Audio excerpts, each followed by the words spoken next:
Alright, in this video, I'm going to try to properly explain how Nilou's abilities work. I think she's some of the worst skill descriptions in the game, and honestly, her kit is really complicated for a Genshin character. This might be a little longer than I'd like it to be. I'll have a separate video out tomorrow covering her builds and teams. Let's get into it! Before we even look at her elemental skill and her elemental burst, I want to actually start with her passive talent, Court of Dancing Petals, as it will help color in the rest of her skills. This passive talent is honestly like 3 paragraphs long. All you need to know is that it basically fundamentally changes how the bloom reaction works. Let me explain.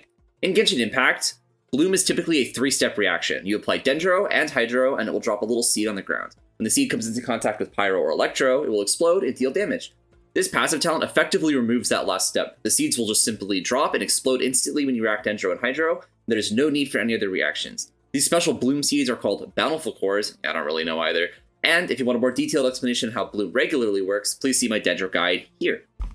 This passive is actually also a global talent. All of your party members, regardless of whether or not they're the aura, the trigger, or even regardless if Nilou is involved in the reaction at all, will be able to trigger bountiful cores. It will also grant 100 elemental mastery when your characters deal Dendro damage and the cores deal Dendro damage. Obviously, fundamentally changing how a reaction works for your entire party comes with its downsides. In order for this talent to be live, you are locked into running exclusively Dendro and Hydro characters, and at least one of each. You also have to have used Nilou's elemental skill in the last 30 seconds, but that's hardly a cost and more of an activation requirement. Nilou's second combat passive, Dreamy Dance of Aeons, grants bountiful cores additional 9% damage for every 1,000 points of max HP Nilou has over 30,000. You need about 75,000 total HP to hit the skill's cap at 400%.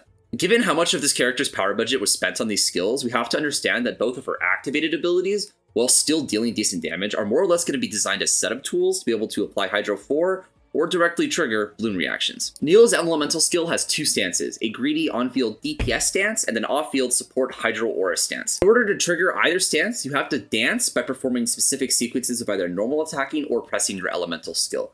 For both stances, start by tapping your elemental skill once. In order to activate the DPS stance, simply normal attack once, twice, and then a 3rd time. In order to trigger the support stance, simply press your elemental skill 3 additional times after you first activated it.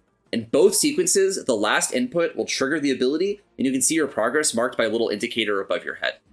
Got that? Alright, this is where it gets a little bit odd. After pressing the skill for the first time, the only input that actually determines the stance is the 3rd hit, either a normal attack for the DPS stance or a skill press for the support stance. This means that for the first 2 key presses, you can actually use either input. If you wanted to, you could press your skill twice, then normal attack for the DPS stance, or you could normal attack twice and then tap the skill for the support stance.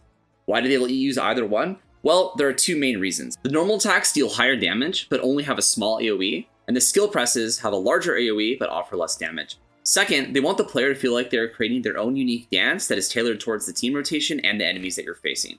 Alright, let's explain each stance really quick before moving on. In the DPS stance, your normal attacks will be converted to Hydro damage, and you'll use your elemental skill multiplier, so you can keep your normal attack multiplier at 1. You cannot charge attack, and every 3rd attack will summon this giant wave that flies out in a large AoE.